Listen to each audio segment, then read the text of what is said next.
వచ్చిన లాభం ఏముంది నేను హీరోయిన్కి ఫ్రీగా పూజలు చేయడం వల్ల? నాకు ఆన్సర్ చెప్పు. నేను చాలా మంది సెలబ్రిటీస్కి ఫ్రీ పూజలు చేస్తా.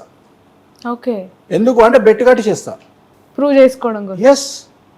మరి అది మీకు నష్టం కదా? నాకు నష్టమైనా కానీ నాకు పిఆర్ పెరుగుతున్న ఉద్దేశంతోనే కదా నేను చేసుకునేది. మరి వాళ్ళకి ఆలోచన ఉండాలి కదా. ఇప్పుడు వేణుస్వామి మనకు పూజ చేయించిండు డబ్బులు లేకుండా, నిజంగానే కదా వేణుస్వామి కష్టపడ్డాడు కదా అనేటువంటి ఆలోచన వాళ్ళకు ఉండాలి కదా. మమ్మల్ని ప్రచారానికి కానీ కొంతమంది అడిగి మరీ ప్రచారం చేయించుకుంటారు. కొంతమంది ఏమో పెట్టండి, ఇది వీడియో పెట్టండి అంటారు. చాలా మంది ఏమనుకుంటారు అంటే వీళ్ళందరినీ బ్లాక్మెయిల్ చేస్తుంటారు. అసలు నేను పెట్టిన ఏ హీరోయిన్ ఏ హీరో కూడా నాకు సంబంధం లేదు. నా దగ్గరికి ఎవరు రాలే ఇంతవరకు. ఓకే, నాకు వేరే క్లయింట్ బేస్ ఉంది, నాకు ఎందుకు నేను వాళ్ళ గురించి మాట్లాడతా? రెండోది బ్లాక్మెయిల్ చేయాల్సిన అవసరం నాకు ఏముందమ్మా, అవసరం లేదు. రైట్. 2023లో సోషల్ మీడియా సూపర్ స్టార్ ఎవరు అంటే అది వేణుస్వామి గారే కావచ్చు. యాక్సెప్ట్ చేయాలి మీరు. అండ్ అఫ్ కోర్స్ మీతో పాటు నన్ను కూడా ట్రోలింగ్లో పెట్టేసి నన్ను కూడా భయంకరంగా ట్రోల్ చేస్తూ నా ఫొటోస్ మీద నా గురించి వ్యక్తిగతంగా నన్ను టార్గెట్ చేస్తూ లిటరల్లీ ఫేస్బుక్ ఓపెన్ చేస్తే ఒక కైండ్, ఇన్స్టా అండ్ ఇప్పుడు ట్విట్టర్కి వచ్చేసింది. ఏకంగా ఒక పార్టీకి సంబంధించిన హైకమాండే నా నెంబర్లను కూడా రిమూవ్ చేయించేసి, నా నెంబర్లను బ్లాక్ చేయించేసి మీతో ఇంటర్వ్యూ చేసినందుకు నన్ను కూడా పర్సనల్ టార్గెట్ చేసే పరిస్థితికి వచ్చేసింది. ఎలా చూడాలంటారు ఈ ట్రోలింగ్ని? ఎలా తట్టుకుంటున్నారు మీరు? మేము ఎలా తట్టుకోవాలి? నేను ఒకటే మాట్లాడతా, ఒక వ్యక్తిని అభివృద్ధి ఆపేటువంటి శక్తి మనకు ఉన్నదా? లేదు. ఎగ్జాంపుల్, ఇప్పుడు హైదరాబాద్ జట్టు అనేది లిస్ట్లో లేనటువంటి ఒక జట్టు, లిస్ట్లో లేనటువంటి ఒక జట్టు కావ్యమారన్ ఉంది. కావ్యమారన్ జాతకంలో దోషాలున్నన్ని రోజులు హైదరాబాద్ సన్ రైజర్స్ డిజాస్టర్ అయింది. ఇవాళ కావ్యమారన్ జాతకంలో కొద్దిగా యోగం ఉంది, ఆమె జాతకంలో ప్రజెంట్ మంచి యోగం ఉంది కాబట్టి ఇప్పుడు ఆమెది అప్పర్ హ్యాండ్ అయింది. సో మిథున రాశి జాతకానికి సంబంధించి కొద్దిగా ఫెచ్చింగ్ స్టార్ట్ అయింది. సో దానికి తగ్గట్టే ఇవాళ టీం కూడా సంయుక్తంగా ఆడుతున్నది, మంచి పేరు వచ్చింది. సో మంచి మంచి టీంల మీద గెలుస్తుంది.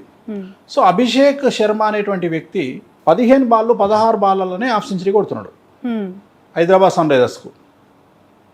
అతన్ని ఆపే శక్తి ఎవరికనుందా?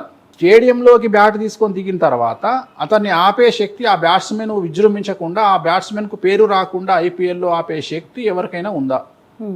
ఎంత పెద్ద తోపైనా సరే, భారతదేశంలో ఎంత పెద్ద తోపైనా సరే, చక్రం తిప్పగలిగిన తోపైనా సరే, ఒక్కసారి స్టేడియంలోకి వెళ్ళిపోయిన తర్వాత సిక్స్లు కొడుతుంటే నోరెళ్ళబెట్టి చూడడమే తప్ప. సో ఇక్కడ కూడా గదే, జ్యోతిష్యము అనేటువంటిది ఒక శాస్త్రము. ఈ శాస్త్రం ద్వారా జరగబోయేటువంటి విషయాలను సమాజానికి తెలియపరుస్తూ, జ్యోతిష్యాన్ని పెంపొందిస్తూ, జ్యోతిష్యం పట్ల నమ్మకాన్ని తీసుకొస్తూ, ఎట్ ది సేమ్ టైం నా పిఆర్ను పెంచుకునేటువంటి ప్రక్రియలో భాగంగా జరుగుతున్నటువంటి వ్యవహారం ఇదంతా కూడా. సో ఇక్కడ వేణుస్వామి చెప్పిండు అంటే, వేణుస్వామి రోల్ చేయడం వల్లనో, మీమ్స్ క్రియేట్ చేయడం వల్లనో, వేణుస్వామిని టార్గెట్ చేయడం వల్లనో జరగబోయేటువంటి ఫలితాలు, వచ్చేటువంటి ఫలితాలు అయితే ఆగిపోవుగా.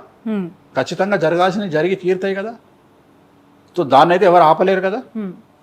మరి ఆపనప్పుడు ఈ వ్యర్థమైనటువంటి ఈ ట్రోలింగ్ ఎందుకు? నిన్ను నన్ను టార్గెట్ చేసి లాభం ఏముంది? మహా అంటే జూన్ 4 కదా, జూన్ 5వ తేదీ నుండి మళ్ళీ నార్మలే కదా, మళ్ళీ 4.5 ఏళ్ళ దాకా మళ్ళీ ఎవరి పని మాందే కదా. అదే వచ్చింది సమస్య. ఇప్పుడు ప్రతిసారి ఎలక్షన్ల ముందర నాకు ఈ రామాయణం అలవాటే కదా.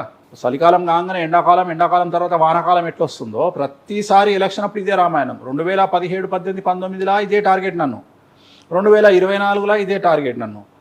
ఏం చేస్తారు? ఏం ప్రూవ్ చేసుకోవాలి? పోనీ జరిగినవి తీసుకొచ్చి నన్ను ఏమన్నా, నాకేమైనా కిరీటం పెట్టిర్రా, లేకపోతే నాకేమన్నా పదవులు ఇచ్చిర్రా, లేకపోతే నాకేమన్నా కిరీటాలు పెట్టిర్రా, లేకపోతే డబ్బులు ఇచ్చిండ్రా, లేకపోతే ఏమన్నా ఏమంటారు వాటిని బిరుదులు ఇచ్చిర్రా? ఒక్కటి జరగకపోతే 100 మాట్లాడతారు. పోనీ నా జీవితంలో జరగకపోవడమే లేదు, అన్నీ జరిగినాయి. నేను చెప్పని వాటిని కూడా చెప్పినా ట్రోల్ మీరు ఏం సాధిస్తారు? ఏం సాధించరు. ఏం మహా అంటే మానసికంగా. మీరు ఇంత లైట్ గా తీసుకుంటున్నారు, ఇంత లైటర్ వేలో అంటే యాక్సెప్ట్ చేసేస్తున్నారు, ఇది ఇంత ఇంకా మారదు, మనం మార్చేది ఏముంది అని అంత చాలా లీస్ట్ బాధర్ దాని గురించి. కానీ ఈ ట్రోలింగ్ వల్ల మనిషి ప్రాణాలు తీసుకునే అంత అంటే నేను అదే చెప్తున్నా. మనిషి గీతాంజలి రీసెంట్ ఇష్యూ, అమ్మాయి సూసైడ్ చేసుకొని అమ్మాయి కాదు, నేను అదే చెప్తున్నా. ఇప్పుడు నా దగ్గరకు వచ్చిన కుషితా కల్లప్పు నేను కౌన్సిలింగ్ ఇస్తే అమ్మాయి తీసుకునే విధానం వేరు, నా దగ్గర నుండి వెళ్ళిపోయినాక తీసుకునే విధానం వేరు. సో నేను అమ్మాయికి స్ట్రాంగ్ గా కౌన్సిలింగ్ ఇచ్చింది అదే, లైట్ తీసుకో అని. అట్లనే ప్రతి సమాజంలో ప్రతిదీ అదే చెప్తున్నా నేను. ఇప్పుడున్న జనరేషన్ ప్రకారము ట్రోలింగ్ విపరీతంగా ఉంటది. ఇప్పుడు ఉదాహరణ చెప్తా. నేను మొన్న ఒక రీల్ చేసిన ప్రభాస్ది, నేను మా ఆవిడ కలిసి ప్రభాస్ ఒక రీల్ చేసినాం. ఇట్లాంటి అమ్మాయే కావాలని ఏమైనా కోరికలున్నాయా? చదువుకున్న అమ్మాయి అయితే బెటర్. ఏంటి బెటరు? తింటావా చదువుని? చదువుకున్న కాడి నుంచి నువ్వు నేను సమానం బొంగు భోషణం అని ప్రతిరోజు గొడవలు. పుట్టే పిల్లలకి ఏబిసిడీలు ఒంట్లో నేర్పించుకుంటే చాలు. ఉమ్? కొంచెం వాడండయ్యా. అది ప్రభాస్ గారు చూసారు. చూసి ఏమన్నారు, నాకంటే వేణుస్వామి స్టైల్గా ఉన్నాడు అన్నాడు కామెడీగా. అంటే అంత అవేర్గా ఉంటారు మా పట్ల. అంటే వేణుస్వామి గారి పట్ల ప్రభాస్ గారు ఉండే విధానం అది. మా ఉదాహరణ, నా ఫామ్లో పండిన సీతాఫలాలు తీసుకుపోయి నేను ప్రభాస్ గారికి పంపించిన. ఆయనకు నచ్చినాయి అంటే మళ్ళీ ఇంకోసారి మళ్ళీ ఇంకో కాటన్ పంపించిన. ఈ స్పెషల్ సీతాఫలాలు అందరికీ పంచుకుంటూ ఒక స్పెషల్ పర్సన్ దగ్గరికి వెళ్ళాయి. అవునండి, మన డార్లింగ్ ప్రభాస్ దగ్గరికే వెళ్ళాయి. ఇలా పంపించింది ఏమని చెప్పారంట. చాలా బాగున్నాయి, మళ్ళీ పంపించమని అడిగారట. నేను ఇవాళ పంపించబోతున్నాను ప్రభాస్ గారికి. సో ఇది సమాజానికి తెలియకుండా నేనేదో ప్రభాస్ని టార్గెట్ చేస్తున్నా అని ప్రభాస్ ఫ్యాన్స్ అందరూ నన్ను బండబూతులు తిడతారు. కానీ నేను ప్రభాస్ బాగుంటాము అనే విషయం వీళ్ళకి తెలియదు కదా. ఈ విషయం తెలియనటువంటి మధ్యలో వచ్చినటువంటి ఆమె కూడా నన్ను కామెంట్ చేసింది, కృష్ణరాజు గారి వైఫ్. ఆమె ఏమనుకుంటుంది అంటే, వాళ్ళ వ్యక్తిగత అంశాలు నాకు తెలియయా, నేను మాట్లాడను ఆన్ స్క్రీన్, నాకు తెలుసు, నాకు కృష్ణరాజు గారి ఫ్యామిలీకి సంబంధించిన అంశాలు తెలుసు, ప్రభాస్ గారి అంశాలు తెలుసు, ప్రతి హీరోకి తెలిసిన నా వ్యక్తిగతమైన అంశాలు తెలుసు. నేను అవన్నీ మాట్లాడను. నేను ఎందుకు మాట్లాడతా? జాతకం చెప్పడం వరకే నా బాధ్యత. సో సెలబ్రిటీ స్టేటస్ పెరుగుతున్న కొద్దీ టార్గెట్ చేయడము, వ్యక్తిగతమైనటువంటి డ్యామేజ్ చేయడము ఇవన్నీ సహజమే. దీనిని తట్టుకొని నిలబడితేనే మన జీవితం అనేది ప్రకాశవంతమవుతుంది. సో ఎదుటివాడు వేసేటువంటి ఇటుకలను, రాయిలను మనము తీసుకొచ్చుకొని ఇల్లు కట్టుకోవాలి. ఎదుటివాడు వేసినటువంటి మంటలో మనం సలిగాసుకోగలిగితేనే మనకు సక్సెస్ రేట్ ఉంటుంది. నేను వీటికి కొట్టుకపోతా అంటే మనం తట్టుకోలేము. మన లైఫ్ కూడా పాపం గీతాంజలి లాగా మనం కూడా తొందరపాటు నిర్ణయాలు తీసుకోవద్దు. తనని టార్గెట్ చేసిర్రు, ఎవరు టార్గెట్ చేసిర్రు నాకు అనవసరము. ఈవెన్ ఇవాళ మీరు నమ్మినా నమ్మకున్నా గుంటూరు కారం అనే సినిమాను వాంటెడ్లీ నెగిటివ్ పబ్లిసిటీ ద్వారా ఫెయిల్యూర్ అని చూపించారు. వాంటెడ్లీ. అంతెందుకు, నిన్నగాక మొన్న విజయ్ దేవరకొండ సినిమా రిలీజ్ అయింది, ఫ్యామిలీ స్టార్. సినిమా రిలీజ్ కాకముందే రివ్యూస్ పెట్టారు బేకార్ సినిమాని. ట్రోల్స్కు, మేమర్స్కు, ఫేక్ రివ్యూస్కు నాశనం అయిపోయినటువంటి వ్యక్తి విజయ్ దేవరకొండ. ఈ సినిమా నాశనం అవడానికి కారణం ఎందుకంటే సినిమా బయటికి రాకముందే నెగిటివ్ రివ్యూస్ పెట్టేశారు. మొత్తం ఎక్కడ చూసినా నెగిటివ్ రివ్యూస్. బాగలేదు, రాడ్డు దించుండు అంటే ఈ మౌత్ పబ్లిసిటీకి పోయేటోడు కూడా పోడు. ఇదే ప్రయత్నం నీ మీద నా మీద జరుగుతుంది.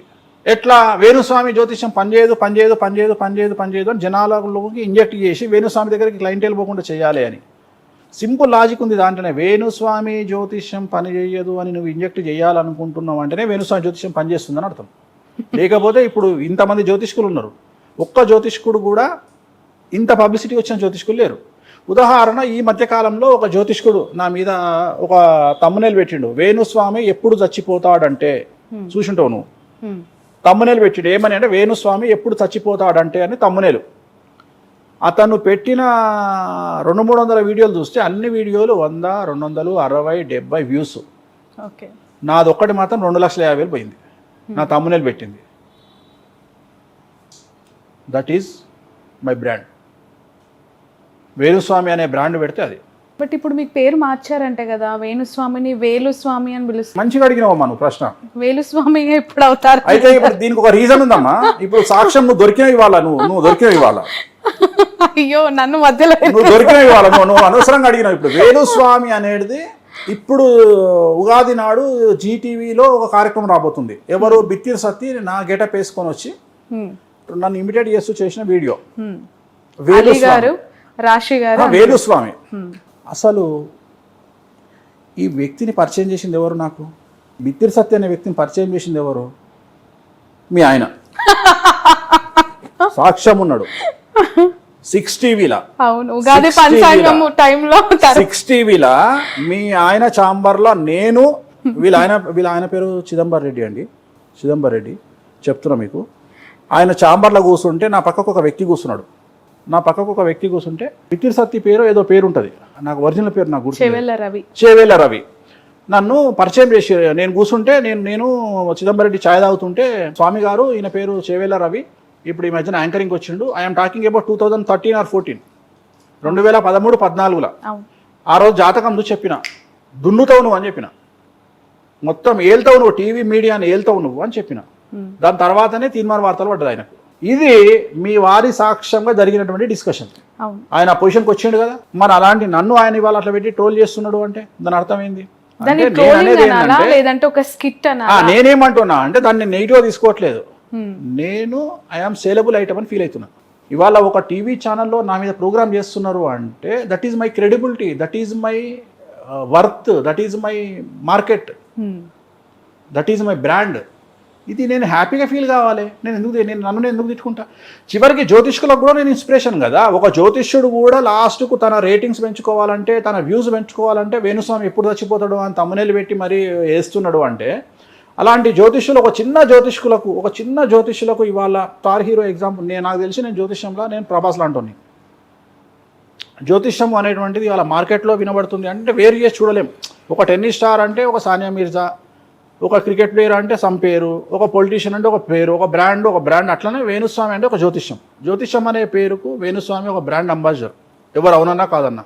ఇంత ధైర్యంగా టీవీలకు వచ్చి ఇంత ధైర్యంగా ప్రిడిక్షన్స్ చెప్పి ఇంత ట్రోలింగ్ని తట్టుకొని, ఇన్ని మీమర్స్ని తట్టుకొని, ఇంతమంది కుంచిత మనస్తత్వాలను తట్టుకొని, ఇంతమంది దుర్మార్గం నుండి తట్టుకొని బయటపడుతుండు అంటే చాలా బిగ్గెస్ట్ అచీవ్మెంట్ నా లైఫ్లో ఇది. సో నువ్వు కూడా అంతే. ఎట్ ది సేమ్ టైం నేనంటే మగవాడిని, నా గరక నా ఘాటుగా తెగిడ్చునికి తెడ్డేలింగం. ఆడోళ్ళకి ఎన్నో సమస్యలు ఉంటాయి, ఫ్యామిలీ ఉంటుంది, సమస్యలు. నేను కూడా ట్రోల్ చేస్తున్నా. వాటి కింద బూతులు మొహం మీద మార్క్ చేసి ఫేక్ జర్నలిస్ట్ అని, ఫేక్ పర్సన్ అని, how they can criticize me? Fake అనేది ఎక్కడ చూసారు వాళ్ళు? పోనీ వాళ్ళ పార్టీల దగ్గర ఏమైనా డబ్బులు తీసుకొని మనం అమ్ముడుపై వార్తలు ఇస్తూ ఉన్నాము. మీరు ఏం చెప్తున్నారో అదే టెలికాస్ట్ చేస్తున్నాం, వాళ్ళు ఏం చెప్పారో అదే చూపిస్తున్నాం. ఎవరేం చెప్పినా చూపించే బాధ్యత మీది.